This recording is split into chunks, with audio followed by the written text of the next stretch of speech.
Hello दोस्तों, नमस्कार। मैं रमा सर एक बार पुनः आप सभी का आरजी लाइफलाइन के इस यूट्यूब प्लेटफॉर्म पर हार्दिक वंदन एवं अभिनंदन करता हूं।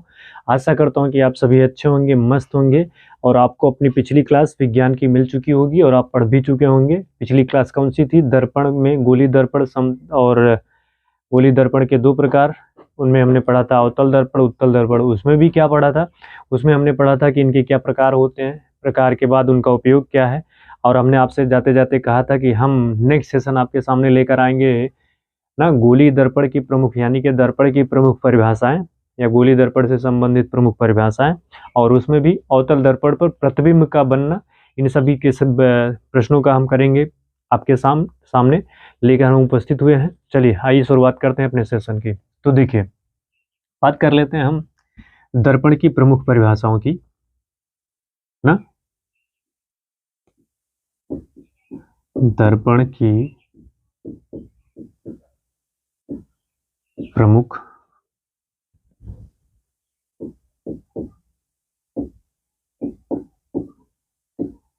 परिभाषा ना।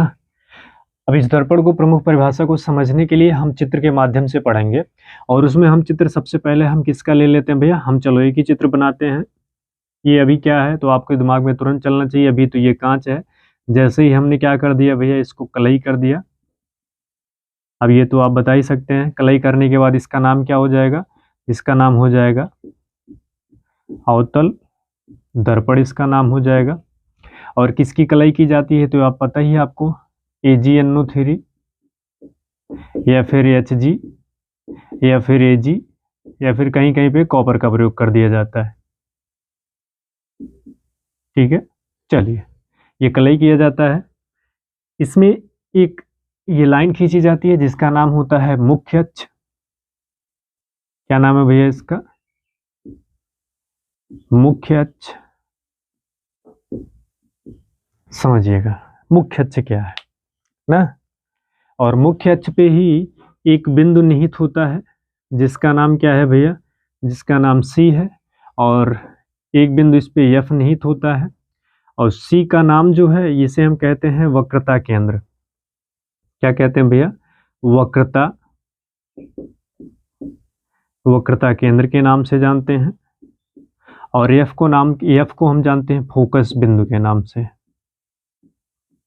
फोकस बिंदु के नाम से। यहाँ तक बात समझ में आई? तो अब चलो देखो, हम पहले इतनी की परिभाषा लिख लेते हैं, फिर इस अवतल दर्पण की तो परिभाषा हम जानते ही हैं। हेडिंग हम डाल लें यहाँ पे पहले लिख लें भैया, हम किसकी बात कर लें? पहली बात कर लेते हैं हम मुख्य, या फिर चलो सबसे पहले हम बात कर लेते हैं वक्रता केंद्र की। वक्रता केंद्र की बात कर लेते हैं। क्या है वक्रता केंद्र? तो आपको हम चित्र के माध्यम से समझाएं। अगर हम इसको डॉट डॉट करके डॉट करें भैया ऐसे, तो ये एक आपको वृत्त बनता हुआ दिख रहा है ना। ये एक क्या है? पूरा वृत्त है। तो अगर जब ये पूरा वृत्त है तो इसका एक सेंटर पॉइंट होगा ना। हमने यहाँ पे किया है, एक इसका सेंटर पॉइंट होगा। जैसे मान लो ये एक वृत्त है ना भैया, तो इसका केंद्र होगा, जिसे क्या कहते हैं? वक्रता बिंदु कहेंगे। अब इसका केंद्र होगा। तो अगर हम इसको यहाँ से इतना मिटा दें, ये लो, ये हमने दिया मिटा। अब जरा बताओ, और हमने कर दिया इसको बाहर से कलई। अब तो आपके दिमाग में आ जाना चाहिए कि ये तो है भाई क्या? अवतल दर्पण। तो यहाँ तक आपको ये बात समझ में आई? तो बात समझ गया ना। तो हम इस डॉटेड को मिटा लेते हैं, फिर आगे बात करते हैं हम कि क्या है वक्रता केंद्र। तो बात समझ में आ गई भाई? तो लिखिएगा, दर्पण में स्थित वक्रता बिंदु को, दर्पण में स्थित वक्रता बिंदु को वक्रता केंद्र कहते हैं। क्या लिखेंगे भैया? दर्पण में स्थित, दर्पण पर स्थित, दर्पण में स्थित वक्रता बिंदु को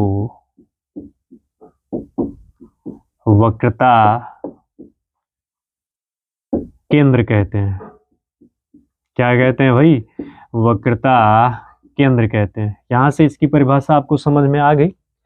फिर इसके बाद क्या बनता है? तो अच्छा जरा बताना। और इसका नाम क्या है भाई? इसका भी नाम लिख लेते हैं हम, ध्रुव कहते हैं, ध्रुव, या इसे हम पी से डिनोट करते हैं। तो आप जरा बताना, ये बना था पूरा एक वृत्त बना है ना, और इसका ये क्या है? केंद्र। तो यहाँ से यहाँ तक की दूरी क्या कहलाती है? तो आपके मन में आ जाएगी त्रिज्या। क्या कहते हैं? त्रिज्या। क्या कहते हो भाई? तो आप तुरंत जानते हो, इसे हम कहते हैं सर त्रिज्या। तो इसका नाम क्या है? इसका नाम है वक्रबिंदु। तो क्या पढ़ा जाएगा? ये वक्रता त्रिज्या। अब ये क्या पढ़ा जाएगा भाई? वक्रता त्रिज्या। यहाँ से लेके यहाँ तक की दूरी क्या कही जाएगी? वक्रता त्रिज्या। तो अगली हेडिंग बनती है, अगली क्या हेडिंग बनेगी भैया? वक्रता त्रिज्या। क्या है वक्रता त्रिज्या? तो अब आपके दिमाग में चल गया होगा और आपको बिल्कुल समझ में भी आ गया होगा कि वक्रता त्रिज्या क्या है। तो आप कहेंगे सर यही कुछ नहीं, इसका नाम क्या है? ध्रुव। यह जहाँ पे मिला है इसका नाम ध्रुव है। तो ध्रुव से वक्रता केंद्र के बीच की दूरी, ध्रुव से लेकर के वक्रता केंद्र के बीच की दूरी क्या कहलाती है? तो वक्रता त्रिज्या कहलाती है। क्या कहलाती है भाई? वक्रता त्रिज्या कहलाती है, जिसे आर से डिनोट करते हैं। तो लिख लो आप यहाँ पे ना, क्या लिखेंगे भाई? तो लिखेंगे वक्रता केंद्र से ध्रुव के बीच की दूरी, ध्रुव के बीच की दूरी, बीच की दूरी वक्रता त्रिज्या कहलाती है।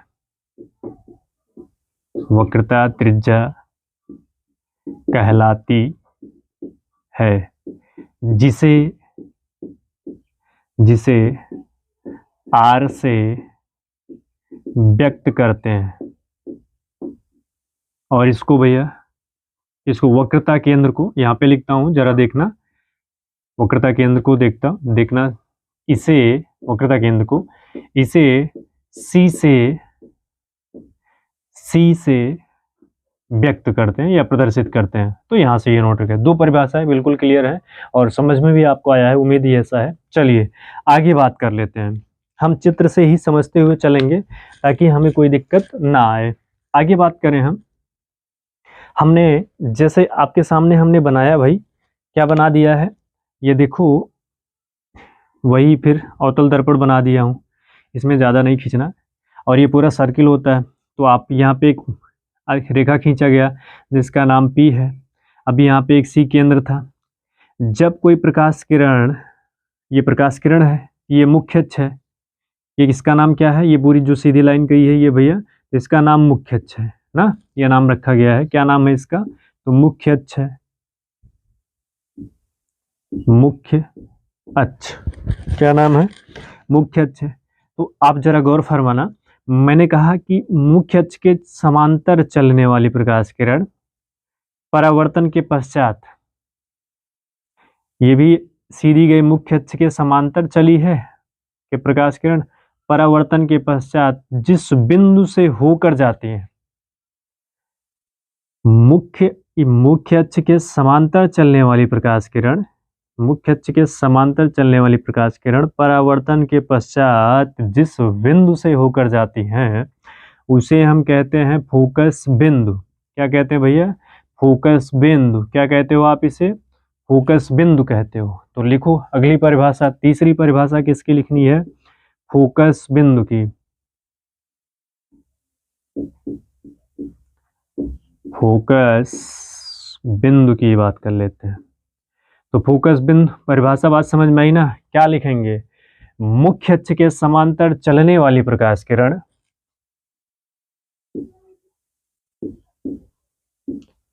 मुख्य अक्ष के समांतर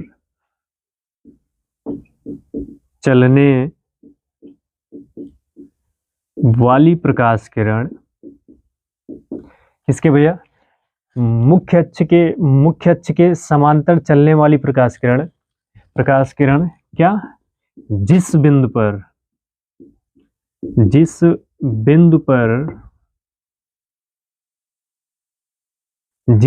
पर मिलती हैं उसे, जिस बिंदु पर आकर मिलती हैं, ये भी लिख सकते हो, या जिस बिंदु पर मिलती हैं, या फिर जिस बिंदु को काटती हैं, तो कोई भी लिख सकते हो आप।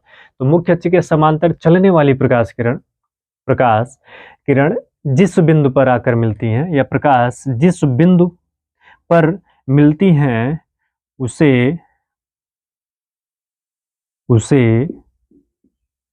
फोकस बिंदु कहते हैं। क्या कहते हैं भैया? फोकस बिंदु कहते हैं। और इनका नाम क्या लिखोगे आप? इसे एफ से व्यक्त किया जाता है। किससे भैया? एफ से व्यक्त किया जाता है, या एफ से प्रदर्शित किया जाता है। तो आशा करता हूँ यहाँ तक आपको बात समझ में आई होगी। चलो, जब बात यहाँ तक आप समझ ही लिए हैं, तो वही प्रक्रिया हो गई ना। ये ध्रुव से लेके फोकस बिंदु के बीच की दूरी को क्या कहेंगे? तो तुरंत आप बताओगे, वक्रता केंद्र से वक्रता केंद्र के बीच की दूरी को आप क्या कहते? तो वक्रता त्रिज्या। तो यहाँ से भी वही तो बात बन के आती है। क्या निकल के आती है कि फोकस बिंदु से ध्रुव के बीच की दूरी को क्या कहेंगे? तो आपके मन में आएगा फिर वही फोकस त्रिज्या हो जाएगी। तो मतलब कि फोकस बिंदु से लेकर के यहाँ तक, तो हम इसे किससे, स्मॉल आर से क्या करते हैं? डिनोट करते हैं। ठीक है। तो अब हम अगली परिभाषा लिखेंगे किसकी भैया? अगली परिभाषा लिखेंगे हम फोकस, किसकी? फोकस बिंदु की। सॉरी, फोकस बिंदु तो हो गया। तो ये हमारा क्या है? ये है अवतल दर्पण। ये मुख्य अक्ष है। प्रकाश किरण जिस बिंदु पर आके काटती है उसे हम क्या कहते हैं? फोकस बिंदु कहते हैं। फोकस बिंदु से लेकर के ध्रुव के बीच की दूरी को क्या कहते हैं? फोकस दूरी कहते हैं। तो अगली हेडिंग क्या बनेगी हमारी? फोकस दूरी। हम जिसे स्मॉल एफ से क्या करते हैं? व्यक्त करते हैं। तो चलिए, इनको हम यहीं पे लिख दिए। अब इनकी परिभाषा क्या होगी? तो ये एफ से हम डिनोट कर देते हैं। फोकस बिंदु से लेके ध्रुव के बीच की दूरी को क्या कहते हैं? फोकस दूरी कहते हैं। तो लिख लो भैया, फोकस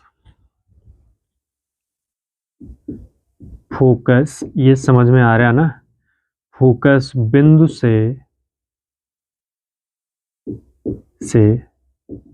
ध्रुव के बीच की दूरी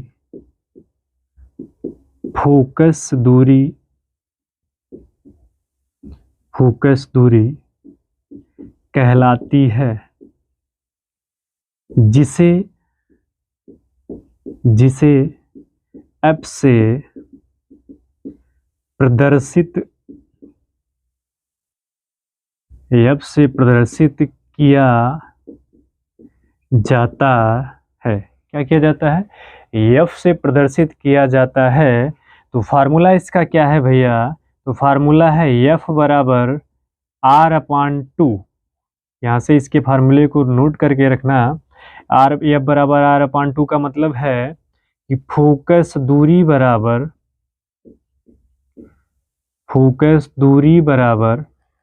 वक्रता त्रिज्या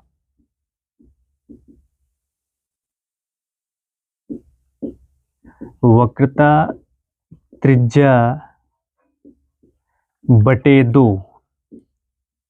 फोकस दूरी बराबर क्या भैया? तो फोकस दूरी बराबर वक्रता त्रिज्या बटे 2। तो आप वैसे ही देख लो, ये वक्रता केंद्र है, तो वक्रता केंद्र से यहाँ तक की दूरी को वक्रता त्रिज्या कहते हैं। अब ये एफ जो होता है बीचों बीच बनता है। तो अगर यहाँ से लेकर के यहाँ तक की दूरी 4 सेंटीमीटर की है, तो यहाँ से लेकर के यहाँ तक की दूरी ऑटोमेटिक कितने सेंटीमीटर की हो जाएगी? 2।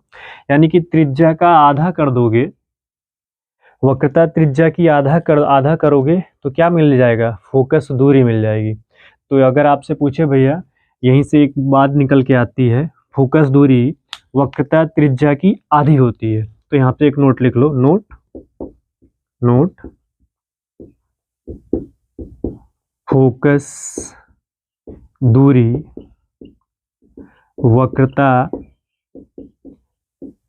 त्रिज्या की आधी होती है। यहाँ से इसे नोट डाल के आप लिख रहे हो, क्योंकि यहीं से बहुविकल्पी प्रश्न बनेगा, तो आप खुद फार्मूला भी बना देंगे। अब r बराबर पूछे तो वक्रता त्रिज्या बराबर क्या होगा? वक्रता त्रिज्या बराबर तो हो जाएगा भैया 2 गुणे फोकस दूरी, मतलब r बराबर 2f।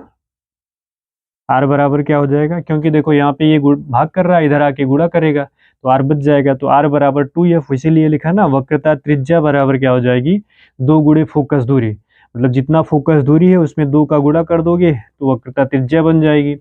जितना वक्रता त्रिज्या है उसमें 2 से भाग दे दोगे तो फोकस दूरी बन जाएगी। तो आशा करता हूँ यहाँ तक आपको कॉन्सेप्ट बिल्कुल समझ में आया होगा। पहला कॉन्सेप्ट क्या था कि फोकस दूरी, फोकस बिंदु तथा ध्रुव के बीच की दूरी को फोकस दूरी कहते हैं। इनको हम भैया किससे डिनोट करते हैं, तो एफ से डिनोट करते हैं, एफ से प्रदर्शित करते हैं। तो फार्मूला क्या है कि एफ बराबर r/2, तो फोकस दूरी बराबर त्रिज्या बटे 2, जहाँ r क्या है वक्रता त्रिज्या है और f क्या है फोकस दूरी है। तो यहाँ तक आप इसे लिख सकते हैं। नोट में क्या लिखना है कि नोट में आपको लिखना है कि फोकस दूरी जो है वो वक्रता त्रिज्या की आधी होती है। क्या होती है भैया, वक्रता त्रिज्या। वक्रता त्रिज्या का आधा कर दो, फोकस दूरी बन जाएगी। और दूसरा फार्मूला क्या पूछे आपसे कि वक्रता त्रिज्या ज्ञात करनी हो तो क्या करें। जैसे मतलब प्रश्न में दे दिया है कि फोकस दूरी 4 किलोमीटर मतलब 4 सेंटीमीटर की है, तो वक्रता त्रिज्या ज्ञात करिए। फोकस दूरी देखो, मैंने आपको सपोज दैट समझो मैंने दिया f बराबर 4 सेंटीमीटर, कितना दिया f बराबर 4 सेंटीमीटर, और मैंने आपसे r पूछ लिया, तो आप कहोगे सर f बराबर क्या फार्मूला होता है 2r, सॉरी f दिया 4 सेंटीमीटर, तो r पूछा है तो r बराबर क्या होगा, आपने कहा सर 2f होता है, तो r बराबर 2 गुणे 4, तो हो जाएगा r बराबर 8 सेंटीमीटर, निकल के आया ना। अब मान लो सपोज दैट जैसा मैंने एक प्रश्न और दिया आपके लिए, एक प्रश्न और क्या दे दिया मैंने दिया आपको, चलो अभी इसको पहले परिभाषा लिख लेते हैं, फिर प्रश्न को एक प्रश्न 2 प्रश्न देते हैं आपके लिए। यहाँ तक आप बात समझ लिए, तो एफ और आर का माजरा। तो अब एक चीज और बचता है भाई, अभी इसमें क्या बचता है, ये आप देख रहे होंगे ध्रुव, और एक परिभाषा बचती है मुख्य अक्ष की, तो इनकी भी परिभाषाएं हम लिख लेते हैं। मुख्य अक्ष की परिभाषा क्या है, मुख्य अक्ष क्या है इनकी परिभाषा, तो सीधी बात करो, मुख्य अक्ष देखो जरा, वह प्रकाश किरण जो, क्या लिखेंगे भैया, वह प्रकाश किरण जो वक्रता केंद्र फोकस बिंदु को मिलाती हुई खींची जाए उसे हम क्या कहते हैं, मुख्य अक्ष कहते हैं। वह प्रकाश किरण या वह रेखा जो वक्रता केंद्र फोकस बिंदु को मिलाती हुई खींची जाती है उसे हम क्या कहते हैं, मुख्य अक्ष कहते हैं। तो लिख लो भैया क्या क्या, वक्रता केंद्र फोकस तथा ध्रुव से होकर जाने वाली रेखा को क्या कहते हैं, मुख्य अक्ष कहते हैं। ये ज्यादा ठीक पड़ेगा, तो लिखो आप वक्रता केंद्र फोकस बिंदु वक्रता केंद्र फोकस बिंदु तथा ध्रुव को मिलाने वाली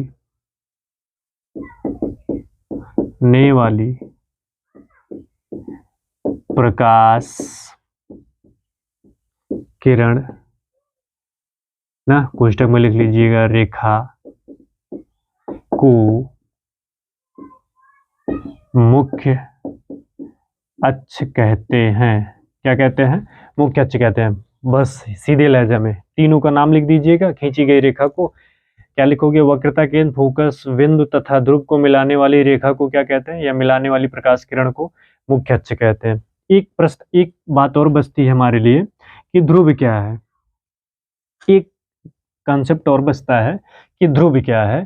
तो जरा गौर से देखिएगा, मैं ध्रुव की परिभाषा यहाँ इतने में लिखने की कोशिश करता हूँ। ध्रुव की परिभाषा गौर से देखिएगा भैया, यहाँ पे मैं लिख रहा हूँ ध्रुव की परिभाषा क्या है। ना। तो ध्रुव की परिभाषा अगर हमसे आपसे पूछे तो बता दीजिएगा, दर्पण के मध्य भाग से जाने वाली प्रकाश किरण को ध्रुव कहते हैं। दर्पण, ये दर्पण है, दर्पण के मध्य भाग से जाने वाले प्रकाश किरण को ध्रुव, दर्पण के मध्य भाग से, मध्य भाग को क्या कहते हैं। और सरल करें तो बड़ा सन्ना, गौर से सुनना, दर्पण के मध्य बिंदु जिससे होकर मुख्य अक्ष जाती है उसे हम क्या कहते हैं, ध्रुव कहते हैं। तो लिख लो, दर्पण का मध्य बिंदु जिससे होकर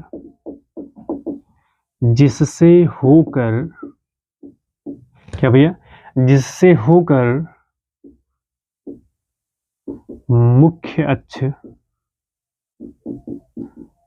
गुजरती है उसे ध्रुव कहते हैं। क्या कहते हैं, ध्रुव कहते हैं। तो यहां से आपको याद हो जाना चाहिए, कुछ नहीं है, एक बार जरा सुनना चित्र से। दर्पण के वक्र बिंदु को वक्रता केंद्र कहते हैं। मुख्य अक्ष के समांतर चलने वाली प्रकाश किरण जिस बिंदु पर आकर मिलती है फोकस बिंदु कहते हैं। वक्रता केंद्र से ध्रुव के बीच की दूरी को वक्रता त्रिज्या कहते हैं। फोकस बिंदु से ध्रुव के बीच की दूरी को फोकस दूरी कहते हैं। दर्पण के मध्य भाग जिससे होकर मुख्य अक्ष गुजरता है उसे हम क्या कहते हैं, ध्रुव कहते हैं। वक्रता केंद्र, फोकस दूरी तथा ध्रुव को मिलाने वाली रेखा को क्या कहते हैं भैया, मिलाने वाली रेखा को हम कहते हैं मुख्य अक्ष। तो इतनी सारी परिभाषाएं आपसे पूछी जाएंगी। कब आपसे पूछे कि निम्न पर टिप्पणी लिखिए, गोलीय दर्पण के प्रमुख परिभाषाओं पर टिप्पणी लिखिए, तो आपको ये सारी परिभाषा, ये सारे स्थिति को बताने हैं कि वक्रता केंद्र क्या है। वक्रता केंद्र को C से डिनोट करते हैं, वक्रता त्रिज्या को R से डिनोट करते हैं, फोकस दूरी को, फोकस बिंदु को F से डिनोट करते हैं, फोकस दूरी को हम किससे डिनोट करेंगे, छोटे f से डिनोट करते हैं। तो यहाँ से मुख्य अक्ष है, यह ध्रुव है। तो ये बात समझ में आई। हमने कहा कि हम आपको, चलो इसका आप एक बार स्क्रीनशॉट ले लो तो फिर आगे बात करते हैं। इसको मिटाएं हम, अगर हम इसको मिटाएं भैया और आगे बात करें तो चलिए देखिए, जैसे हमने कहा था कि यह बराबर, इनको समझ लेते हैं। यह बराबर 2f क्या है मामला,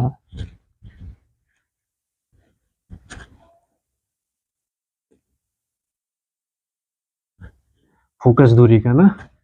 चैनल पे नए हो तो टेलीग्राम चैनल जरूर ज्वाइन करें, और अगर पढ़ने में अच्छा लग रहा हो, मज़ा आ रहा हो सेशन को देखने में, तो चैनल को सब्सक्राइब भी कर लीजिए, ठीक है। चलिए भाई आगे बात कर लें हम, आगे हम बात कर लें किसकी। तो हमने कहा भाई f बराबर क्या होता है, तो आपने बताया हमें फट से 2r होता है। मतलब जहां पर f क्या है, फोकस दूरी, और r क्या है, वक्रता त्रिज्या ना। r क्या है भैया, वक्रता त्रिज्या। तो हमने आपको प्रश्न दिया ना, और अवतल दर्पण की, अवतल दर्पण की फोकस दूरी,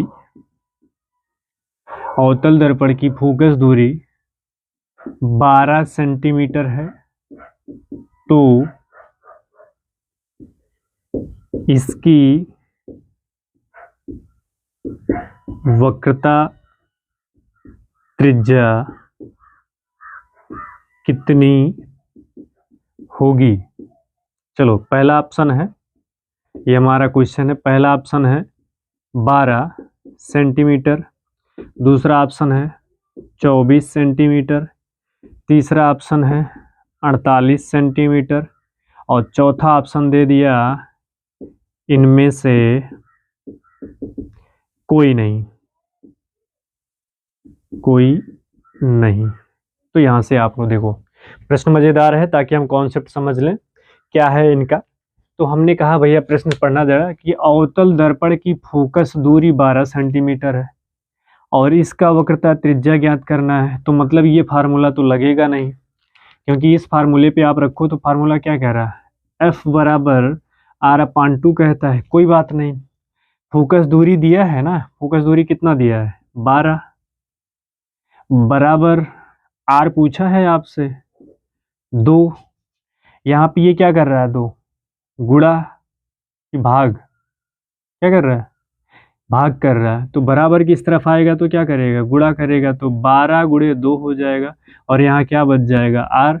तो कितना आ जाएगा अब इसका उत्तर, तो 12 दूनी 24 सेंटीमीटर। क्या, तो आप इसका आंसर देख सकते हैं, फट से बताएंगे क्या भैया कि फोकस दूरी जो होगी अगर 12 रखी जाएगी तो वक्रता त्रिज्या क्या होगा 24 होगा। बात समझ गए। अब जैसे मान लो हमने इसी दूसरा प्रश्न आपके लिए रखते हैं, ये तो आपको समझ में आ गया ना कि हम कैसा निकालेंगे फोकस दूरी। तो हम अगर फोकस दूरी के लिए भी फार्मूला आपके लिए सेटेबल कर दें, तो जब भी आपसे क्या पूछे भैया, जब भी आपसे पूछे वक्रता त्रिज्या, तो आर बराबर क्या लिखेंगे आप 2f, यहाँ से नोट करके रखो। ये दूसरा फार्मूला है हमारा। पहला फार्मूला क्या है, तो पहला फार्मूला है एफ बराबर आर अपान 2, दूसरा है आर बराबर 2f, और एफ का मतलब आप समझते हैं फोकस बिंदु, सॉरी फोकस दूरी, और आर का मतलब त्रिज्या। तो चलिए दूसरा प्रश्न हम यहीं पे सिर्फ बदल देते हैं, थोड़ा सा कॉन्सेप्ट को बदलते हैं ना। हमने दे दिया, क्या दे दिया भैया, हमने दिया फोकस दूरी 36 सेंटीमीटर है, 36 मीटर है, फोकस दूरी 36 मीटर है।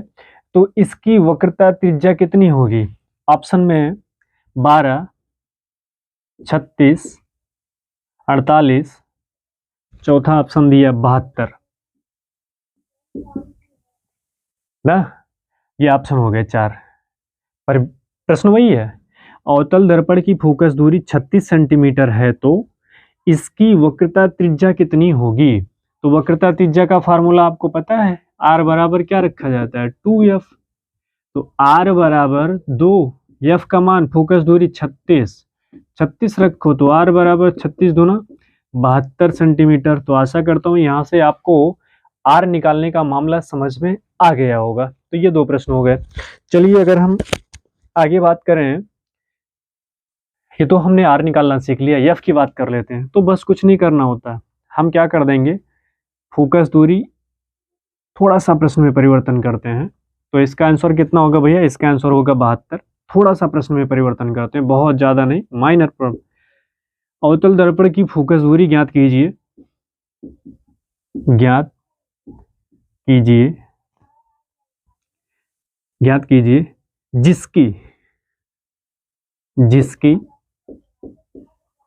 जिसकी वक्रता त्रिज्या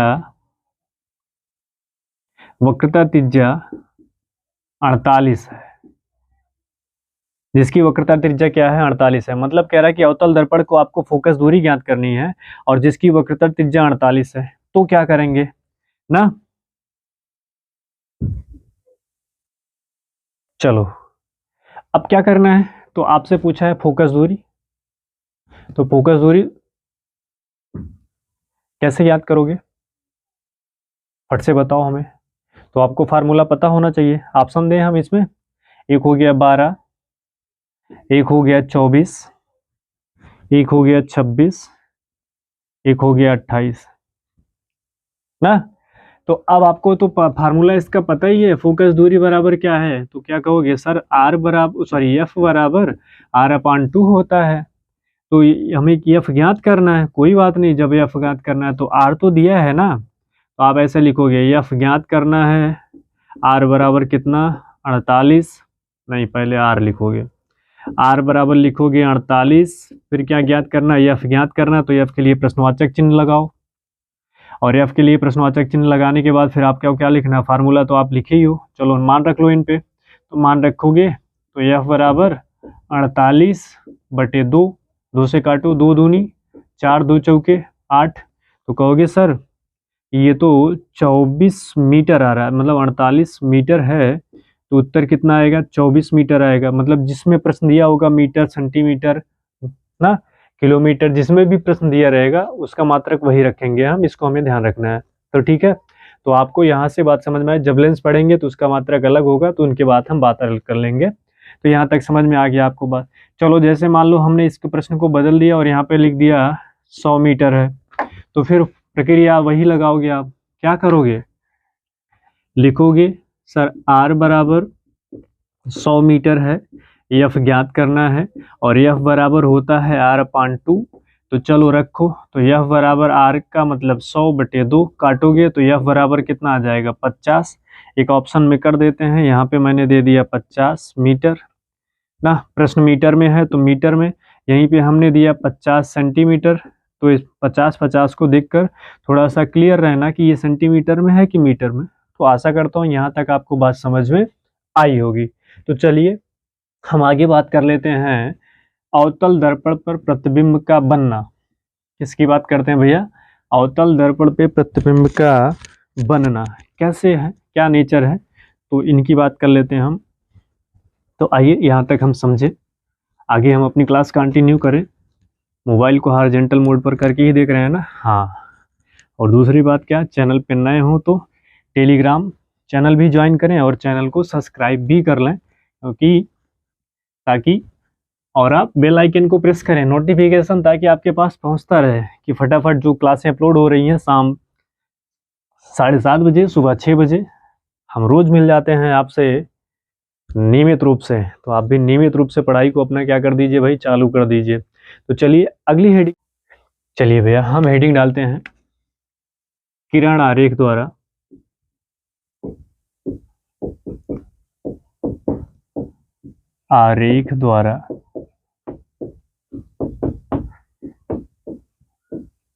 गोलीय दर्पण पर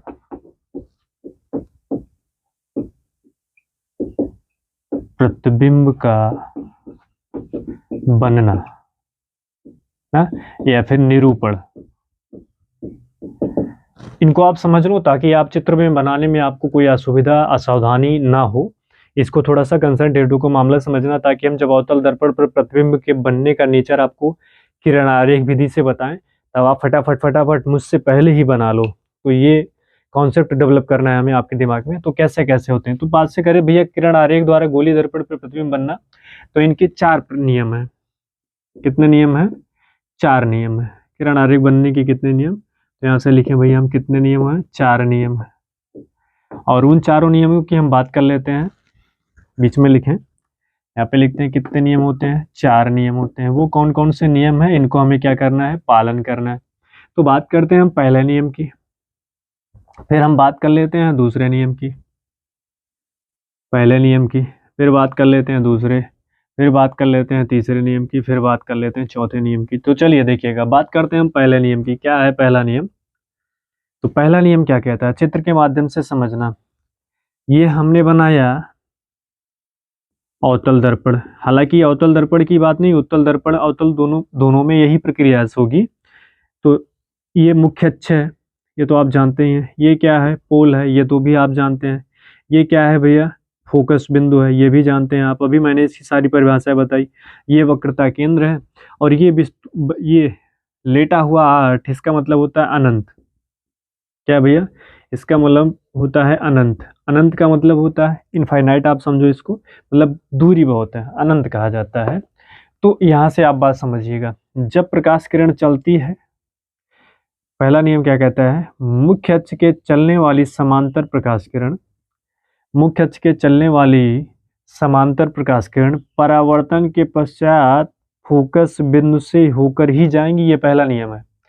मतलब अगर आप अपने घर से चले हैं तो आपके स्कूल जाने का रास्ता एक है, तो वहीं से आपको, मतलब आप कक्षा 10 में पढ़ रहे हैं, तो आपको विज्ञान, हिंदी और सामाजिक विज्ञान, ये तो तीनों पढ़ना अनिवार्य ही है। आप इसके अलावा पढ़ ही नहीं सकते, मतलब आप कक्षा 10 पढ़ ही नहीं सकते। तो कहने का मतलब यही नियम है कि जब मुख्य अक्ष के समांतर प्रकाश किरण चलेगी तो वो एक ही जगह से होकर जा सकती है, सिर्फ वो कौन सी जगह है, फोकस बिंदु, पहला नियम कहता है। तो यहाँ पे लिखेंगे पहला नियम, मुख्य अक्ष के समांतर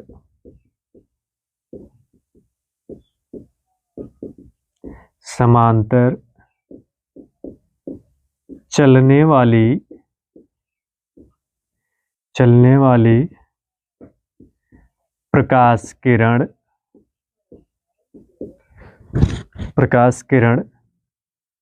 फोकस बिंदु से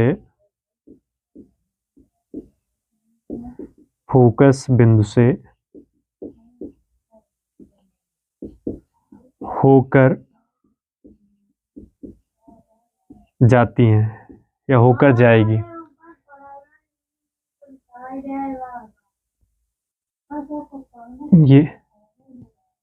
ये पहला नियम हो गया। प्रथम नियम, मुख्य अक्ष के समांतर चलने वाली प्रकाश किरण परावर्तन के पश्चात फोकस बिंदु से होकर जाएगी। दूसरे नियम की बात कर लेते हैं। चित्र से समझोगे तो कॉन्सेप्ट दिमाग में बैठ जाएगा, संप्रत्यय इसका बन जाएगा। ये बनाया भैया अवतल दर्पण, ये रेखा आप जान ही गए हैं मुख्य अक्ष कहा जाता है। ये ध्रुव है, यहीं पे क्या होगा, फोकस बिंदु होगा। यहीं पे क्या होगा भैया, वक्रता केंद्र होगी ना, और ये अनंत है, इनफाइनाइट। दूसरा नियम क्या कहता है? दूसरा नियम यही कहता है कि जब कोई प्रकाश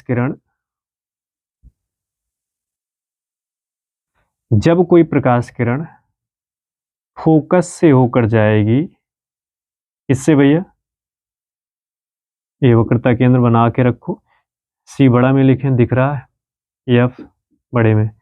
दूसरा नियम कहता है कि जब कोई प्रकाश किरण फोकस से होकर जाएगी तो परावर्तन के पश्चात मुख्य अक्ष के क्या हो जाएगी, मुख्य अक्ष के समांतर। इसमें क्या था, बस उसी का उल्टा कर दो कि जब मुख्य अक्ष के समांतर चलने वाली प्रकाश किरण परावर्तन के पश्चात किससे होकर जाएगी, फोकस से होकर जाएगी। और इसमें क्या है कि मुख्य अक्ष के समांतर नहीं, फोकस से होकर जाने वाली किरण परावर्तन के पश्चात मुख्य अक्ष के समांतर हो जाएगी। तो लिख लो क्या भैया, फोकस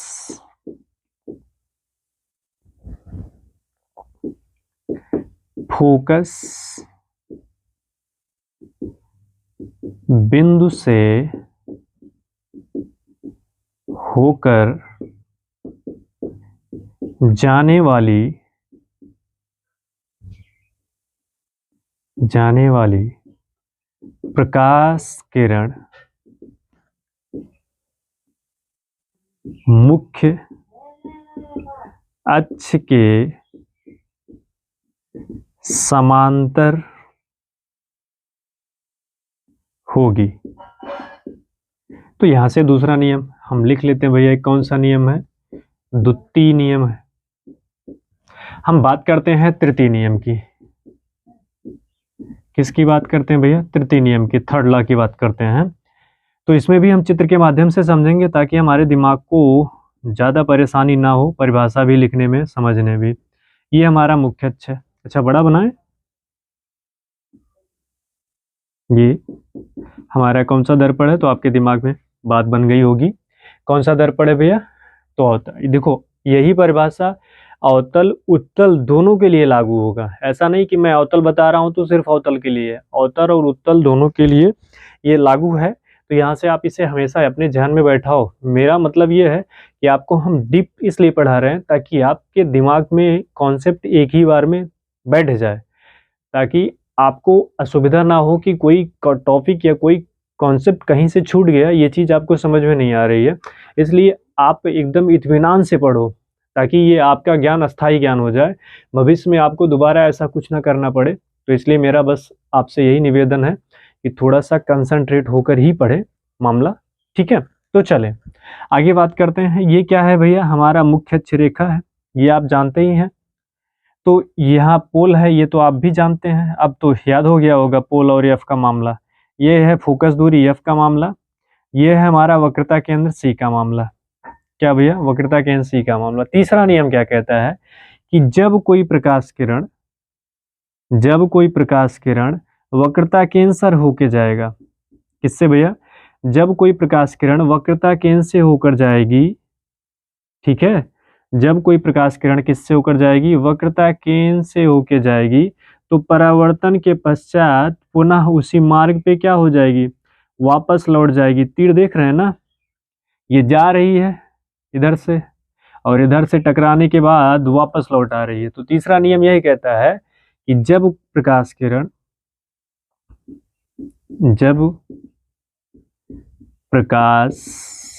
किरण वक्रता केंद्र से होकर जाती है, केंद्र से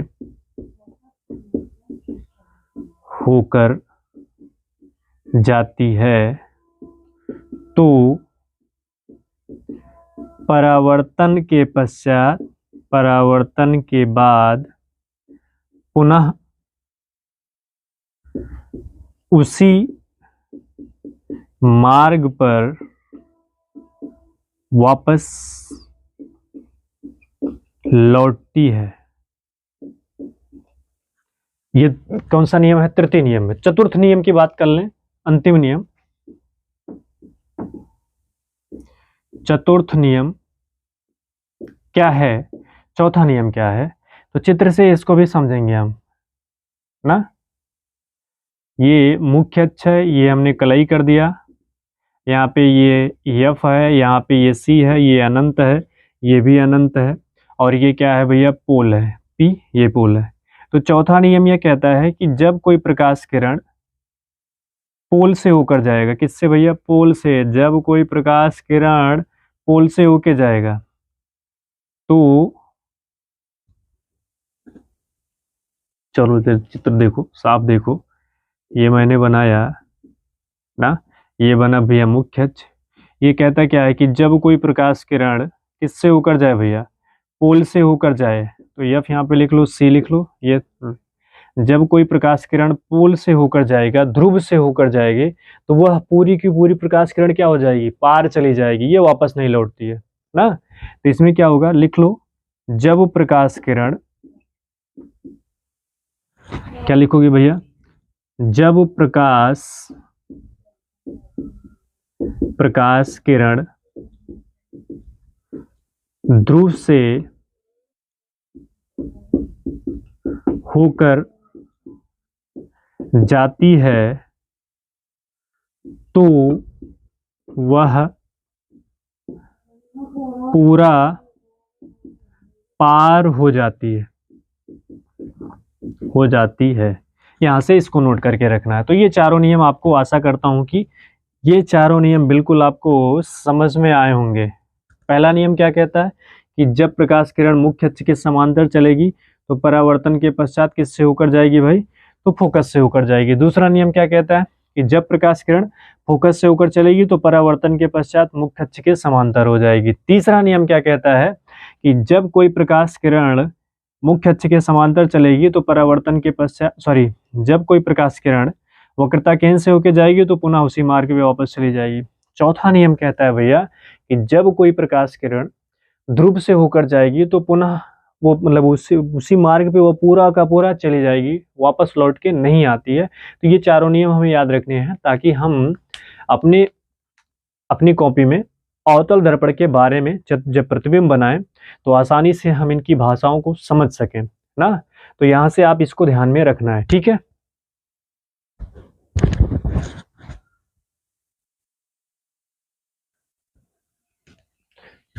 तो अगर हम बात करें आगे, ये इतने कॉन्सेप्ट आपको समझ में आए। क्या है? किरण आरेख द्वारा गोली दर्पण पर प्रतिबिंब का बनना या निरूपण करने के चार नियम। चारों नियम मैंने आपको चित्र के माध्यम से समझाने की कोशिश की। उम्मीद है कि आपको समझ में आ रहा है कॉन्सेप्ट, मजा आ रहा है आपको पढ़ने में, ऐसा। चलिए आगे हम बात कर लेते हैं भैया अवतल दर्पण पे प्रतिबिंब का बनना। क्या बात कर लेते हैं? अवतल दर्पण पे प्रतिबिंब का बनना। इस कॉन्सेप्ट की बात करते हैं। अब पहुंचते हैं हम अवतल दर्पण पे, तो हेडिंग डालिएगा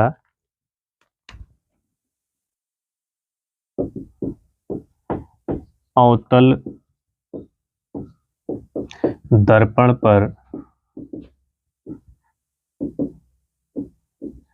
प्रतिबिंब का बनना, वो भी किससे भैया?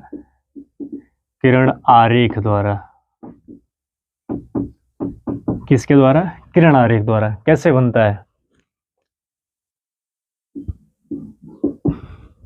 किरण आरेख द्वारा। अवतल दर्पण पर प्रतिबिंब का बनना किसके द्वारा? किरण आरेख द्वारा। यहां से हम चर्चा करते हैं इनके बारे में। तो चलिए हम पहले आपको आपके माइंड सेट को बिल्कुल कंसंट्रेट करना चाहेंगे। एक बार फिर से कंसंट्रेट हो जाइएगा और देखिएगा, बिल्कुल एक बार इत्मीनान से देख लीजिए, इसके बाद चित्र तो आपके लिए हवा हवाई हो जाएगा। मैं आपके लिए स्पेशल कुछ लेके आया हूँ। चलो देखो कैसे बनाता हूँ मैं। तो हमने बताया भैया, ज़रा गौर से देखिएगा, बड़ा सा बनाते हैं, ज़्यादा विजुअल हो।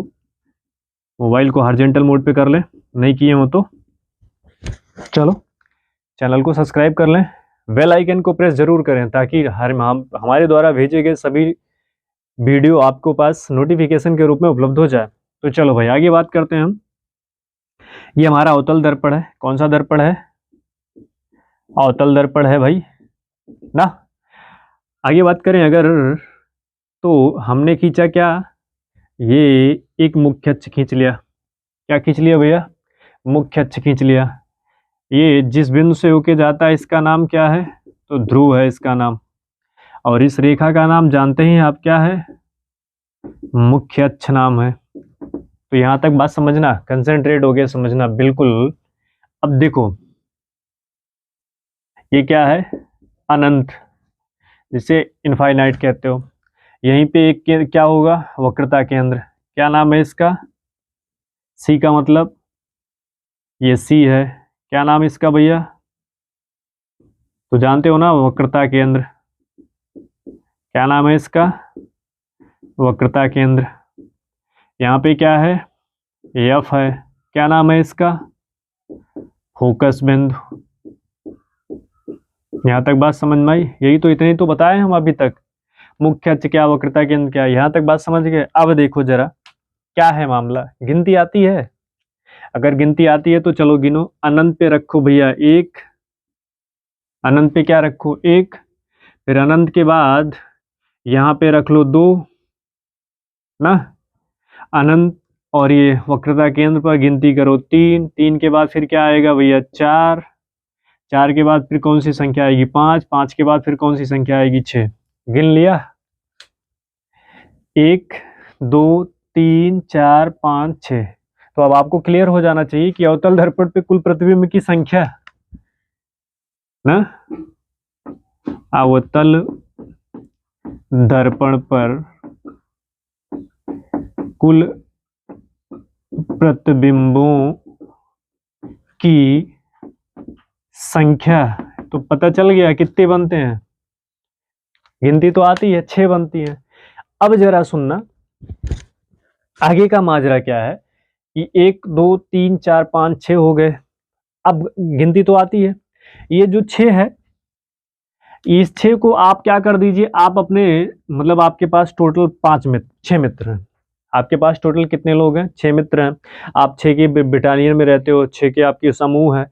अब 6 में आपने एक से झगड़ा कर लिया, आप उसे क्या करो, मतलब आपसे बहुत तेजी झगड़ा कर लिया और आप मान लीजिए उसे बहुत घृणा करने लगे, तो क्या करते हो आप? उसे उठाकर बाहर फेंक देते हो। ये तो करते हो, मतलब अपनी टीम से बाहर फेंक देते हो। तो जब आप अपने टीम से बाहर फेंकोगे तो ये आपकी टीम है, ये अदर टीम हो जाएगी। तो जो 6 होगा वो आपकी टीम से हो जाएगा बाहर। वो जब आपसे टीम से बाहर हो जाएगा तो ये आपके पीछे चला जाएगा, प्रतिद्वंदी हो जाएगा। तो 6 अब कहाँ चला गया? ये मामला है दर्पण के आगे का। क्या भैया? दर्पण के आगे का। और ये मामला क्या है? तो दर्पण के पीछे। तो कौन दर्पण के पीछे जाएगा? यानी कि 6 नंबर, जो 6 है वो दर्पण के पीछे चला जाएगा। 6ठे नंबर का जो आपका मित्र है, आपसे झगड़ा कर लिया, वो दर्पण के पीछे चला जाएगा। यहाँ तक बात समझ गए? तो जब ये दर्पण के पीछे चला जाएगा तो अब प्रतिबिंब कहाँ से बनेगा? तो ये तो बेचारा यही था, दर्पण के पीछे भाग गया, तो ये 5 है। अब उल्टी गिनती सुन लो, उल्टी गिनती गिनना शुरू करो। तो उल्टी गिनती गिनना शुरू करोगे तो 6 था, 6 को आपने उठा के पीछे फेंक दिया, तो यहाँ से शुरू हो जाएगा 1। क्या शुरू हो जाएगा भैया? 1। 1 के बाद फिर क्या, कौन सी संख्या आएगी? आएगी 2। 1 के बाद कौन सी संख्या आएगी? आएगी 2, यहाँ पे बैठेगी। और ये 3, 3 पे ही आ रही है, यहाँ पे क्या आ जाएगा? 4 ये। और यहाँ पे कौन सी संख्या आ जाएगी? 5। कौन सी संख्या आ जाएगी? 5 आ जाएगी। तो इसे हम क्या कर दें, चलो ब्लैक पेन से ही काले से करते हैं। यहाँ पे लिखा मैंने 1, ये कितने नंबर पे भैया? 2, यहाँ पे आएगा 2, यहाँ पे कौन सी संख्या आएगी, आएगी 3, यहाँ पे कौन सी संख्या आ जाएगी 4, 4 के बाद यहाँ पे आ जाएगी 5। बात समझना, बहुत गौर से कंसंट्रेट होके, मामला समझ में आ जाएगा। कैसे, जब आप वस्तु कहाँ पे रखोगे, अनंत पे, देखो, और ऊपर क्या रखी जाती है, वस्तु, नीचे क्या बनेगी, प्रतिबिंब, नीचे क्या बनेगा, प्रतिबिंब, यानी कि ऊपर जो है वस्तु रखी जाएगी, नीचे क्या बनेगा, प्रतिबिंब। तो जब वस्तु आप कहाँ पे रखोगे, अनंत पे, तो एक यहाँ है, नीचे वाली लाइन में एक कहाँ है, तो आप कहोगे सर फोकस बिंदु पे नीचे वाली लाइन में। तो जब वस्तु अनंत पे रखोगे तो प्रतिबिंब कहाँ बनेगा, फोकस बिंदु पर। थोड़ा सा कंसंट्रेट होके समझना भाई ना, ताकि ये मामला समझ में आ जाए। जब वस्तु अनंत पे रखोगे तो प्रतिबिंब कहाँ बनेगा, एक पे। फिर दूसरे नंबर की बात क्या है, अब कहाँ है 2, तो कहोगे सर अनंत ना, अनंत और वक्रता केंद्र, यानी कि 1 और 3 के बीच में 2 बैठा है ना, तो 1 का नाम क्या है, अनंत, 3 का नाम क्या है, वक्रता केंद्र। तो अनंत और वक्रता केंद्र के बीच जब आप वस्तु रखोगे तो 2 नंबर नीचे से कहाँ है, तो आप कहोगे सर किसके किसके बीच, 1 और 3 के बीच। तो 1 क्या है, फोकस बिंदु, और वक्रता केंद्र क्या है, 3 ना। तो वस्तु कहाँ पे रखी गई है, तो आपको तुरंत ध्यान में आ जाएगा सर फोकस बिंदु और वक्रता केंद्र के बीच रखी गई है वस्तु, प्रतिबिंब बनेगा, प्रतिबिंब फोकस बिंदु वक्रता केंद्र के बीच बनेगा। अब 3 देखो, जैसे आप वस्तु कहाँ रखोगे, वक्रता केंद्र पर, कहाँ पे रखोगे भैया, वस्तु को रखोगे वक्रता केंद्र पर, तो प्रतिबिंब भी 3 पे ही तो है, तो प्रतिबिंब भी बनेगा वक्रता केंद्र पर। अब आप 4 पे चलो, तो 4 कहाँ है, आप कहोगे सर 3 और 5 के बीच में। 3 का नाम क्या है, वक्रता केंद्र, 5 का नाम क्या है, 5 का नाम क्या है, फोकस बिंदु।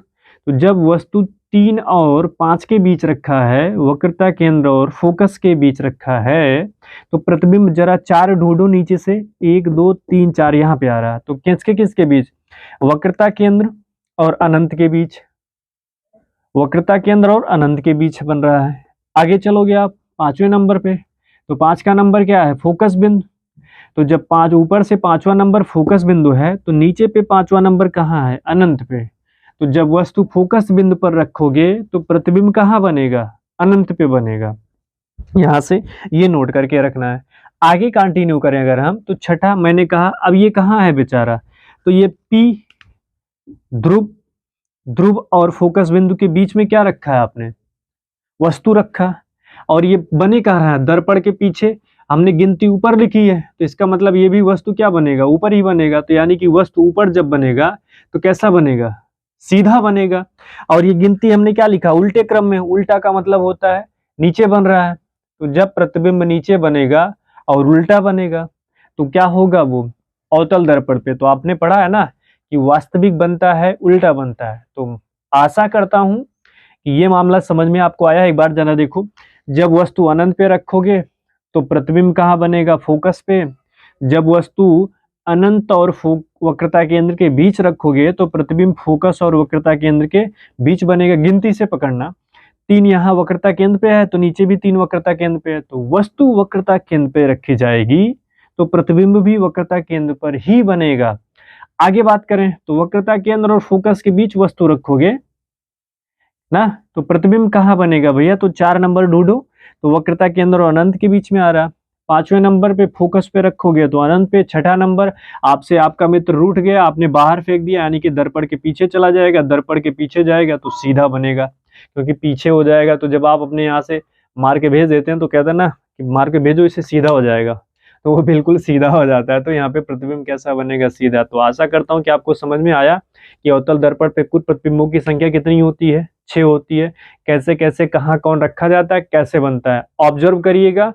नेक्स्ट क्लास में यानी कि हम आपसे मिलेंगे आज शाम 7:30 बजे, आज शाम 7:30 बजे इसके चित्रों के साथ, इनकी प्रकृति के साथ, इनके साइज के साथ, सभी का इनका हम करेंगे सटीक विश्लेषण आपके समक्ष। बिल्कुल तब आपको आसान होगा, लेकिन इसका तब तक आप कर लीजिए एनालिसिस, क्योंकि इसको आप जब एनालिसिस कर लेंगे तो आपको बिल्कुल बात समझ में आएगी।